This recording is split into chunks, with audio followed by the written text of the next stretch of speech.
बढ़िया। चलिए, तो आज हम लोग देखते हैं क्लास 11th का एक टॉपिक है, पहला चैप्टर कह सकते हैं, बायो का है, जिसका है जीव जगत यानी कि द लिविंग वर्ल्ड। ठीक है, ये जो है हमारा बिहार बोर्ड और सीबीएसई बोर्ड दोनों के लिए लागू होता है। एनसीईआरटी का ही पहला चैप्टर है। तो आज इसके बारे में हम थोड़ा डिस्कस करेंगे, देखते हैं कि आखिर इस चैप्टर में है क्या, हम इसके बारे में पढ़ना क्या है। तो सबसे पहले हमारा आ जाता है इस चैप्टर में हम जो आज सीखने वाले हैं या पढ़ने वाले हैं, तो उसका हमारा जो मेन ओवरव्यू पॉइंट है, सबसे पहला यह है कि जीव क्या है, या कह सकते हैं लाइफ क्या है। ठीक है, और दूसरा हमारा इसमें आना है कि जो जीव जगत है, यानी कि हमारे पास जो भी यहाँ जीवन मौजूद है पृथ्वी पे, उनमें बहुत सारी भिन्नताएं पाई जाती है, यानी कि उसमें डाइवर्सिटी है। हम देख सकते हैं कि हमारे पास अलग अलग प्रकार के बहुत सारे जीव हैं, हम भी जीव हैं, कुत्ता भी जीव है, यानी सभी पर क्या है, एक प्रकार के जीव है, तो उनमें अंतर पाया जा रहा है, लेकिन सबके सब लिविंग है। आगे आता है हमारा, फिर हम बांटेंगे क्योंकि इतने सारे जीव हैं, तो सबके बारे में जानकारी एकत्र करना, उनके बारे में अध्ययन करना, इस करना आसान नहीं हो जाता है। इसके लिए हमको क्या करना पड़ता है, उन्हें कुछ समानताओं के आधार पे अलग अलग रूप में बांटना पड़ता है। जैसे नॉर्मल है, एक दुकान पे हम जाते हैं तो देखते हैं कि बिस्कुट का लाइन अलग होता है। अब भले कंपनी कोई भी हो, तो हर कंपनी का बिस्कुट एक लाइन में, उस तरफ है तो केवल बिस्कुट ही रखा गया है। अगर साबुन जिधर है तो साबुन का कॉलम अलग रहता है। अब उसमें नहाने वाला अलग, खींचने वाला अलग होता है। क्यों ऐसा होता है? क्योंकि उस दुकानदार को दुकानदारी करना है, तो जब भी कोई आदमी आए उससे बोले कि हमको साबुन चाहिए, तो वो तुरंत जाए और साबुन वाला कॉलम में जाए, वहाँ से जैसा साबुन मिला निकाल के दे देगा। अब सोच सकते हैं कि पूरा सामान दुकान बिखेर कर रख दिए। अब कोई आए कहे कि हमको ये फलाना साबुन दीजिए, लाइफ बॉय दीजिए, तो अब सोचना पड़ेगा, वो दुकानदार को एक व्यक्ति को सामान देने में 5 से 10 मिनट लग जाना है। तो इस कंडीशन में हम क्या करेंगे कि क्या होगा, बहुत ज़्यादा परेशानी उठाना पड़ेगा। तो वही सेम समझ सकते हैं कि हमारे पास करीब 17 लाख के आसपास क्या है, प्रजातियां मौजूद है। अब उतना प्रजाति के बारे में अध्ययन करना है, तो हमें क्या करना पड़ता है, उनको अलग अलग समूहों में समानताओं के आधार पे, रहन सहन के आधार पे, भोजन के आधार पे एक अलग अलग रूप से क्या करते हैं, वर्गीकृत करते हैं। उस चीज को ही बोला जाता है वर्गीकी का संवर्ग, यानी टैक्सोनॉमी कैटेगरी।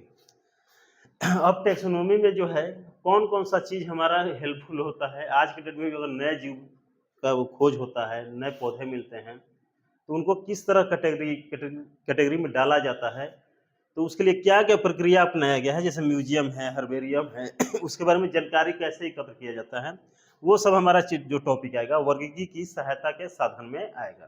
तो यह हमारा पूरा क्या है, ओवरऑल व्यू है। अब इसमें कुछ पार्ट हम जो है ऊपर में आज के दिन देखेंगे, और बाकी अगले वीडियो में। तो सबसे पहले स्टार्ट करते हैं, जीव जगत हमारा हेडिंग है कि जीव जगत हमारा जो है कैसा निराला है, यानी नॉर्मल बात है, हम अपने आप जीव जगत को देखेंगे, यानी कि लाइफ जो हमारा किंगडम है उसको अगर देखा जाए तो एक बहुत ही ज़्यादा क्या है, कसरत मिस्टीरियस से भरा हुआ है। कारण क्या है, आप कहीं भी जाइए तो देख सकते हैं कि हमारे पास, हम लोग मनुष्य हैं, मनुष्य के पास बहुत सारा दिमाग है, वो इधर चल फिर सकता है, बहुत सारा डिस्कवरी कर सकता है, लेकिन उसके अलावा बहुत सारे ऐसे जीव हैं जो आकाश में उड़ सकते हैं, लेकिन हम नहीं उड़ सकते हैं। वही आकाश में बहुत सारे जीव उड़ सकते हैं, कुछ जीव जो हैं पानी के अंदर रह सकते हैं, लेकिन इंसान नहीं रह सकता है तीनों के तीनों जीव, लेकिन हम कह सकते तीनों में लाइफ है, लेकिन ये लाइफ है तो क्या है, सब में का रहन सहन अलग है, सबका रहने का क्राइटेरिया अलग है, सबके लिए जलवायु अलग है, काफ़ी ज़्यादा भिन्नताएं सब में पाई जाती हैं। कोई बहुत तेज दौड़ सकता है, कोई बिल्कुल नहीं दौड़ सकता है, एक जगह हमेशा क्या होता है, खड़ा रहता है, जैसे प्लांट के बारे में जानते हैं, तो वो भी एक जीव है, लेकिन उसका क्या है कि वो हमेशा क्या होता है, एक जगह पर खड़ा रहता है। फिर उसके बाद हम देखेंगे बहुत सारे जीव जो है पहाड़ों पर रहते हैं। अब उसके अलावा सांप बिच्छी भी हम जानते हैं, वो भी एक प्रकार का जीव है जो कि कहीं ना कहीं वास करते हैं, जैसे मूस वगैरह हो गया, क्या होता है, बिल में रह सकते हैं। तो यानी कि बहुत सारा जीव जो है, कोई कोई जीव जो होता है कि लकड़ी को काट के उसमें अपना घोंसला बना ले रहा है, वहाँ पर रह रहा है। यानी जीवों में भी क्या है, विविधताएं तो बहुत हैं, सबका रहन सहन अलग है, और सबको हम क्या बोल रहे हैं, जीव ही बोल रहे हैं। यानी सब में को बोल रहे हैं कि क्या है, इनमें लाइफ है, यानी लिविंग बोल रहे हैं।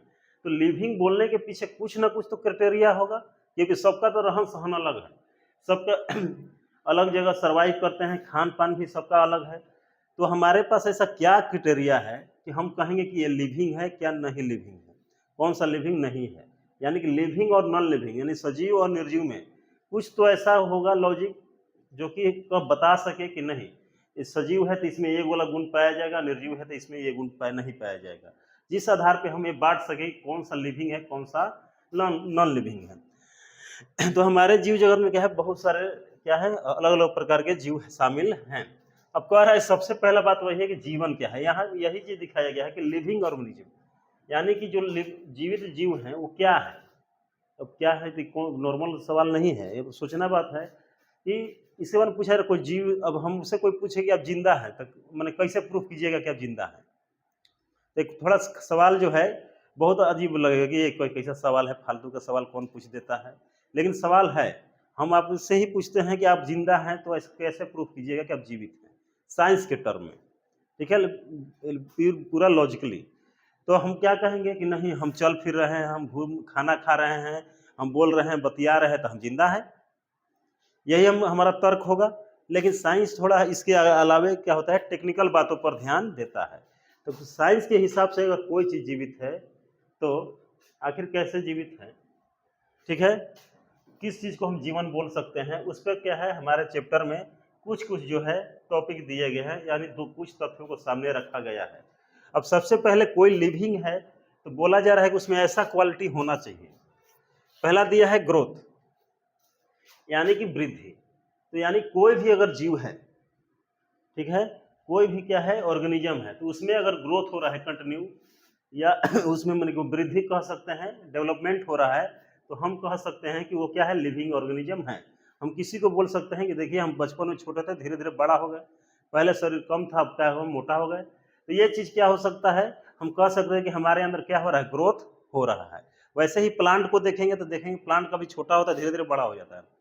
लेकिन इन सब के अलावा इसमें एक तर्क यह सामने आता है कि अगर हम वृद्धि यानी ग्रोथ को देख रहे हैं कि ग्रोथ होने से कोई लिविंग है या नॉन लिविंग है, तो इसमें सारा चीज़ होता है कि अगर हम बाहर में देखेंगे तो नॉर्मल है, अगर जाएंगे अगर रेगिस्तान वगैरह में तो देखते हैं कि कहीं कहीं क्या होता है कि कोई पत्थर है चाहे कोई भी टीला है तो उस पर क्या होता है धीरे धीरे बालू जमने लगता है, और जमते जमते बालू का ऊंचाई बहुत ज़्यादा हो जाता है, तो कहेंगे कि वो टीला का भी ऊंचाई बढ़ गया है यानी वो भी ग्रोथ किया है, तब तो वो भी लिविंग हो गया। अगर ग्रोथ को हम मान रहे हैं कि यह लिविंग है। नॉर्मल मान लेते हैं कि कोई बेंच है, कहीं बालू वाला जगह पे ले जाएंगे तो रोज उस पर क्या होगा बालू चारों तरफ से हवा से आके भरते जाएगा और धीरे धीरे उसका हाइट क्या होगा बढ़ते जाएगा। अब बढ़ने से क्या लगेगा तो कि बेंच का हाइट क्या हो गया है ज़्यादातर बढ़ गया है, तो हम कहेंगे बेंच ग्रोथ कर गया है, तब तो ये क्या है लिविंग है, ऐसा हम तर्क दे सकते हैं। या हम देख सकते हैं पहाड़ों वगैरह पे जब बर्फीला मौसम आता है तो बहुत बर्फबारी होती है, तो बर्फ से क्या होता है पहाड़ ढक जाता है, तो उसमें भी कहेंगे पहाड़ जो है क्या है ग्रोथ कर चुका है। तो केवल ग्रोथ के हिसाब से अगर देखा जाए कि किसी को लिविंग और नॉन लिविंग बोला जाए तो इसमें थोड़ा पेचीदा सवाल उत्पन्न होने लगता है कि बहुत चीज़ें हैं जो कि ग्रोथ करती हैं और वो नॉन लिविंग है, और कुछ चीज़ें ग्रोथ करती हैं जो लिविंग है। तो आखिर इन दोनों में बेसिक डिफरेंस क्या है, तो ध्यान से हम सोचेंगे तो यही हमको सोचने में मिलेगा कि जो भी हमारे पास लिविंग चीज़ है उनमें जो ग्रोथ हो रहा है वो अंदर से हो रहा है, वही जो नॉन लिविंग चीज़ है उनमें ग्रोथ हो रहा है वो क्या है बाहर से है। यानी जब बर्फ गिरा पहाड़ पे तो बाहर से गिरा हुआ था, तो बाहर से उसको ढक ढक के उसको क्या किया ऊंचा कर रहा है, ठीक है। और वही चीज़ है हमारे अंदर क्या है कि हमारे अंदर ग्रोथ हो रहा है, तो शरीर के अंदर क्या है कोशिकाएं टूट रही हैं, कोशिकाएं आकार बदल रही हैं, जिस कारण क्या है हमारे अंदर ग्रोथ हो रहा है। तो नॉन लिविंग में जो ग्रोथ हो रहा है उसमें क्या है एक्सटर्नल ग्रोथ हो रहा है, उन्हें बाह्य तरफ से वृद्धि हो रही है, कुछ बालू का टुकड़ा के जमा हो जा रहा है, कोई पत्थर के ऊपर पत्थर हो जा रहा है, कोई कीचड़ चढ़ जा रहा है, जैसे टायर पे क्या होता है लगातार कीचड़ लगता है, जैसे टायरों मोटा हो जाता है, तो ये तो नहीं कहेंगे टायर लिविंग है, क्योंकि टायर में बहुत सारा कीचड़ लग गया तो टायर मोटा लगने लगता है। जैसे बरसात के दिन में हम जा रहे हैं चप्पल कीचड़ में घुस जाता है तो चप्पल भारी हो जाता है, इसका मतलब ये थोड़ा कि चप्पल लिविंग हो गया क्योंकि उसमें क्या है ग्रोथ हुआ है, उसका सील मोटा हो गया, ऐसा तो नहीं है। तो उसमें जो ग्रोथ हुआ था तो हम यही कह सकते हैं नॉन लिविंग में जो भी ग्रोथ देखने को मिलता है यानी वृद्धि देखने को मिलता है वो बाहरी रूप से देखने को मिलता है कि बाहरी सतह पे कुछ ना कुछ आकर उसमें ऐड हो जाता है। और वही लिविंग में क्या होता है कि अंदर में से क्या होता है सेल डिवीजन होता है, कोशिकाएं अपना आकार बढ़ाती हैं जिसके कारण हमारे अंदर ग्रोथ होता है। तो दोनों में जो ग्रोथ होता है दोनों का क्राइटेरिया अलग अलग है, फिर भी चलिए इसको हम निगलेक्ट मार देते हैं, उतना सटीक हमारा जवाब नहीं मिल पाता है। इससे किससे? ग्रोथ से। आगे है रिप्रोडक्शन। तो तर्क देने वाले ये तर्क दे सकते हैं कि लिविंग ऑर्गेनिज्म वही है कि जो कि रिप्रोडक्शन करता है, यानी कि वो अपने जैसा संतान को जन्म देता है। नॉर्मल चीज यही बोला जाता है कि अगर कोई चीज लिविंग है तो वो रिप्रोडक्शन करता है, अपने जैसे संतान को जन्म देगा, यानी कि अपने जैसे ऑफ स्प्रिंग को क्या करता है? प्रोड्यूस करता है। अब ध्यान से देखेंगे तो सिंपल बात है। चलिए ये बात सही है कि टेबल एक जगह रख दिए हैं तो वो टेबल अपने आप क्या होगा? दो गुना ही हो जाएगा, कभी भी नहीं होगा अपने आप का। हम चाह के उसको दुगुना नहीं कर सकते, उसको दो टुकड़ा में काट के बर्बाद कर सकते हैं, लेकिन एक टेबल से हम दो टेबल बना नहीं सकते हैं। हाँ बना सकते हैं। वो पहले वो सीरियल आता था शकला का बूम बूम, जिसमें पेंसिल होता था, पेंसिल से जो जलेबी बनाते थे जलेबी निकल जाता था खाने के लिए। तो वैसा खैर सिस्टम नहीं है, वो सब सीरियल में होता है। तो जो भी नॉन लिविंग चीज है वो क्या होता है? अपने आप वो दो चीज में डेवलप नहीं कर सकता है।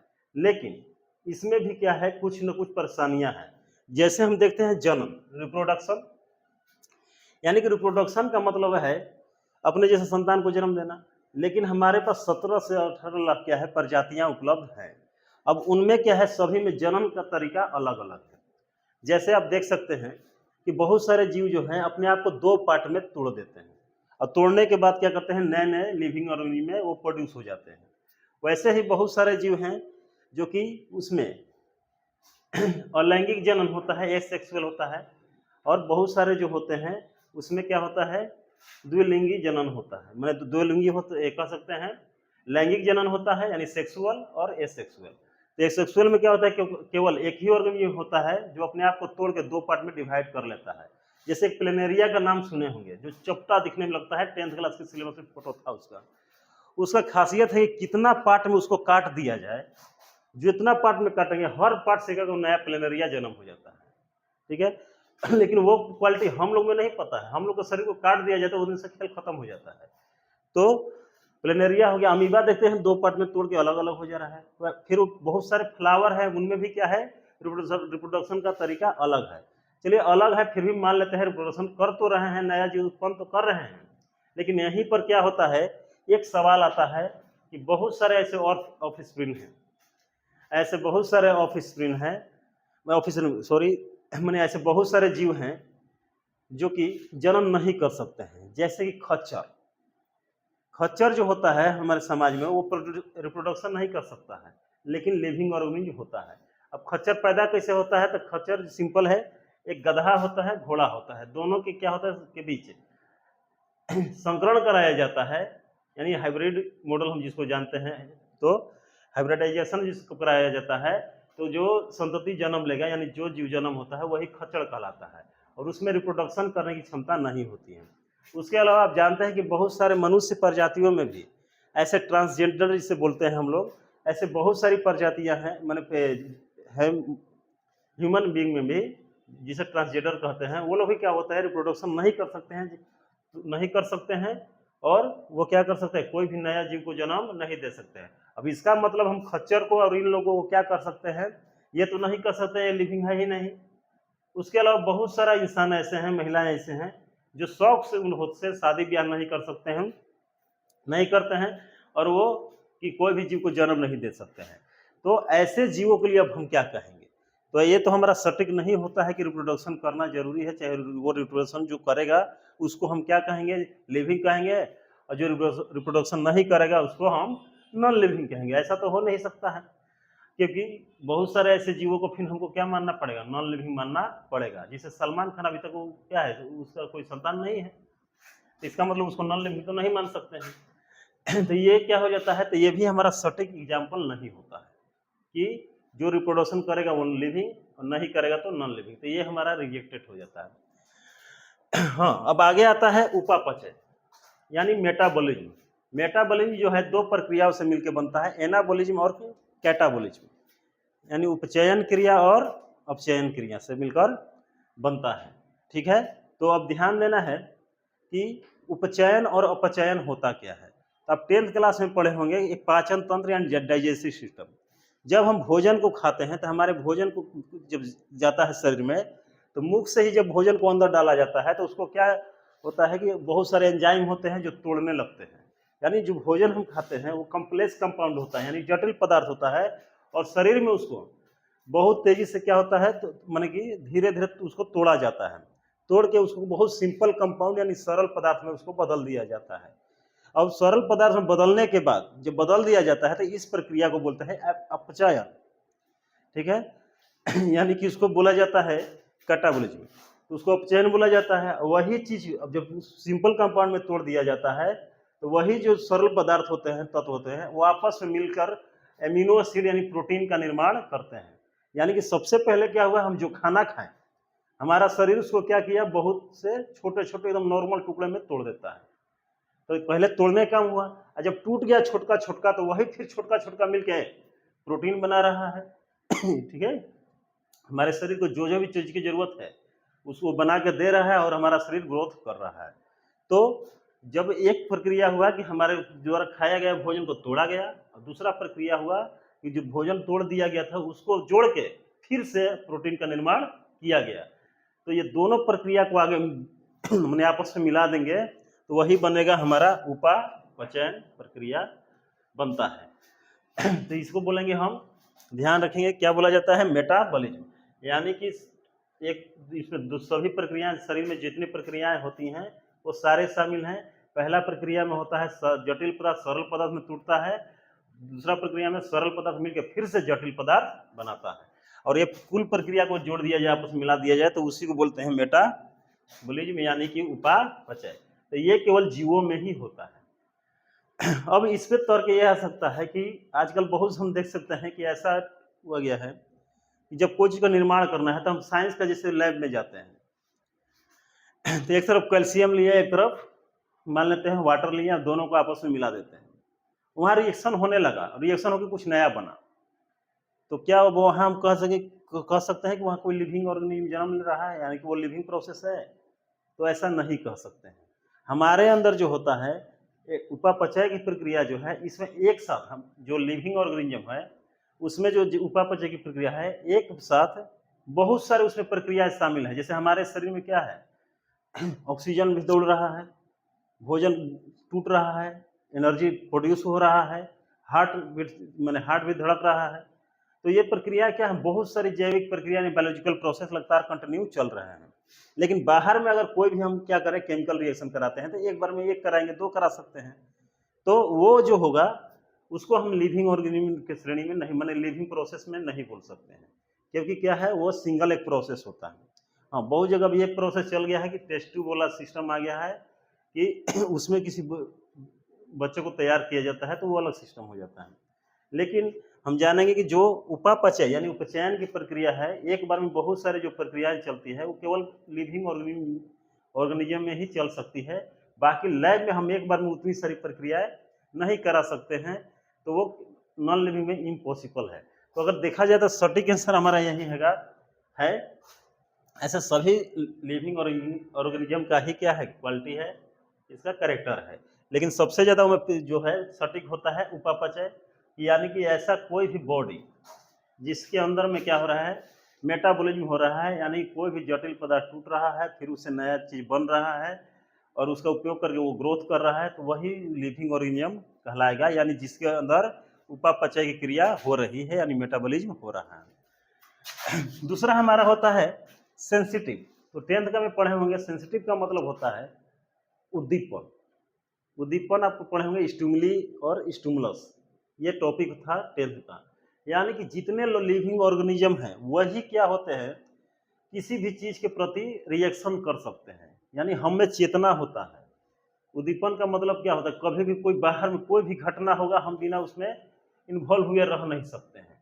और मनुष्य जाति तो और है, मनुष्य जाति का आदत है कि कोई चीज में उंगली ना करे तो नहीं जिंदा रह सकता है।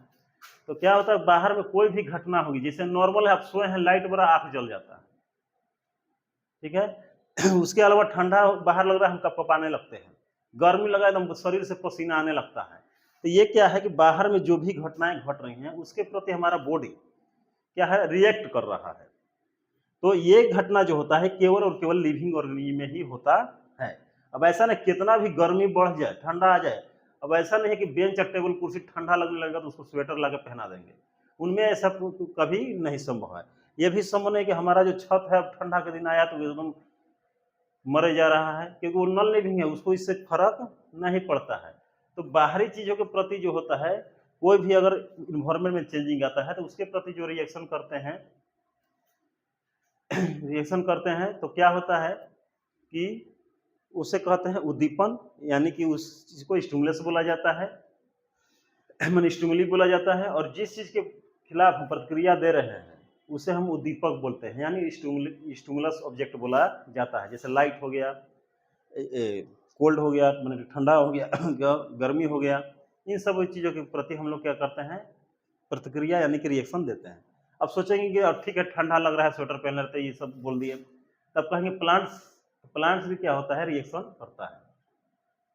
तो प्लांट्स में जो है रिएक्शन जो है इस प्रकार से होता है कि प्लांट्स जो होता है सनलाइट, वाटर, ग्रेविटेशनल फोर्स, इसके अकॉर्डिंग क्या करते हैं, रिएक्शन करते हैं। जैसे बहुत सूरजमुखी का आपने फूल के बारे में सुना होगा कि जैसे जैसे सन घूमते रह जाता है। अब सन जैसे जैसे घूमेगा तो क्या होगा, वो इसका फ्लावर भी वैसे वैसे घूमता है, यानी सन के प्रति क्या कर रहा है, वो रिएक्ट कर रहा है, और केवल वो प्लांट्स ही कर सकता है। बहुत सारे फूल के बारे में सुनेंगे, जैसे मून फ्लावर। अब उसका मून फ्लावर ये है कि क्योंकि चांदनी रात में फुलाता है, यानी कि वो क्या है कि लाइट के प्रति क्या कर रहा है, वो अपना रिएक्शन दे रहा है। बहुत सारे फूल होते हैं कि जैसे ही शाम होता है वो बंद हो जाते हैं और सुबह में खिल जाते हैं। ऐसा बहुत सारा चीज़, यानी कि प्लांट्स भी है तो भले तरीका अलग है, लेकिन वो भी क्या कर रहे हैं, इन्वायरमेंट के प्रति रिएक्ट कर रहे हैं। उसी को बोलते हैं सेंसिटिव, यानी संवेदनशीलता। तो ये इसको चेतना भी बोला जाता है, सेंसिटिव भी बोलेंगे, ठीक है, उद्दीपन भी बोल सकते हैं। और उद्दीपन उपापचय जो क्रिया है ये हर जीव में होता है, जितने लिविंग ऑर्गेनिज्म है सब में होता है। तो फिर एक सवाल आता है कि जब आदमी कोमा में हो तब उसको लिविंग बोलेंगे कि नॉन लिविंग बोलेंगे, क्योंकि आदमी कोमा में है तो वो किसी के रिएक्शन दे ही नहीं सकता है। सिंपल सी बात है, आदमी जब कोमा में चला जाता है तो क्या करता है, उसको कुछ ऐसे दिखाइए, चाहे लाइट मार दीजिए, चाहे गोली टांग दीजिए, उसमें कोई रिएक्शन नहीं होता है। यानी ये वाला प्रोसेस तो उसमें हो ही नहीं रहा है। उसके बाद कोमा में होने के बावजूद है ये प्रोसेस तो हो नहीं रहा है। उपापचय की क्रिया भी, उपापचय की जितने शरीर में सारे बायोलॉजिकल प्रोसेस है वो भी सब नहीं होता है, कुछ ही प्रोसेस होता है। तो अब बात है कि ये प्रोसेस हो नहीं रहा है, उसमें सारा प्रोसेस नहीं हो रहा है, तो जो कोमा में इंसान है उसे हम लिविंग बोलेंगे या नॉन लिविंग, सोचने वाला विषय है। आप लोग सोचिएगा, सोच के कमेंट कर दीजिएगा। अब एक बार फिर से रिकैप कर लेते हैं जो भी हम लोग पढ़े हैं। बाकी मैंने इंट्रोडक्शन क्लास ये है, बाकी डिटेल क्लास हम लोग अगले पार्ट में लेकर आएंगे। तो बस ये देख लेना है। वृद्धि के बारे में हम देखे थे, ग्रोथ के बारे में। तो ग्रोथ जो होता है नॉन लिविंग में जो होता है बाहर से होता है, और जैसे पहाड़ पे बहुत सारा धूल कण का जमा हो जाना, बर्फ का जमा हो जाना। वहीं लिविंग ऑर्गेनिज्म जो होता है उसमें क्या होता है, अंदरूनी बायोलॉजिकल प्रोसेस होता है, यानी कि हमारे अंदर कोशिका विभाजन इस कारण ग्रोथ होता है। तो लिविंग में जो होता है लिविंग में जो ग्रोथ होता है वो क्या होता है, आंतरिक रूप से होता है, इंटरनल रूप से होता है, और इसमें बाहर रूप से होता है। जनन के बारे में पढ़े, बहुत सारे क्या होते हैं, बहुत प्रकार के जनन, दो प्रकार के जनन होते हैं, एसेक्सुअल एंड सेक्सुअल, ठीक है। अब इसमें क्या होता है, केवल एक ही जनक कोशिका, यानी एक ही कह सकते हैं कि कोई भी एक ही माने कि लिविंग और पार्ट माने मिलकर दो नए जीव का निर्माण करता है, चाहे एक नए जीव का निर्माण करता है। और इसमें क्या होते हैं, दो हमारे पास क्या चाहिए, पेरेंट सेल चाहिए होते हैं, यानी कि दो अलग अलग जीव मिलकर एक नए जीव का निर्माण करते हैं। तो उसमें क्या होते हैं और इसमें क्या होते हैं कि आपको कह रहा है कि इसमें एक नर होता है, यानी कि हम जानते हैं कि एक मेल और फीमेल, तो दो रिप्रोडक्ट जहाँ दो जीव, अब बहुत सारे जैसे प्लांट होते हैं तो उसमें क्या होता है कि एक ही प्लांट है, उसमें मेल और फीमेल दोनों पार्ट्स होता है, ठीक है। तो ये हो सकता है, तो उसे हम बोलते हैं द्विलिंगी पौधा। लेकिन नॉर्मल हम देखेंगे तो बाकी जीवों में क्या होता है कि मेल और फीमेल जो हैं अलग अलग होते हैं, और वो आपस में मिलकर क्या करते हैं, नए जीव का निर्माण करते हैं, यानी जन्म देते हैं, तो उसे बोलेंगे लैंगिक जन्म। और जो जीव अपने शरीर से ही नए जीव का निर्माण कर देते हैं उसे एसेक्सुअल बोलते हैं, अलैंगिक जन्म। फिर आगे हम बोलेंगे उपापचय क्या है, तो हमारे शरीर में जो भोजन करने के दौरान शुरू जो प्रोसेस होता है, एक बार भोजन का सरल पदार्थ में टूटना, फिर सरल पदार्थ से टूट के फिर नए पदार्थ का निर्माण करना ही क्या कहलाता है, उपापचय की प्रक्रिया कहलाता है, जो कि केवल जीवों में होता है। तो जो आज का हमारा जो क्लास था चेतना के बारे में हम लोग देखें, तो आज का क्लास बस एक इंट्रोडक्शन क्लास टाइप से था कि हमारा आखिर कौन लिविंग है और कौन नॉन लिविंग है। इसका फुल डिटेल में लेक्चर जल्द ही हम लोग डालेंगे, ठीक है।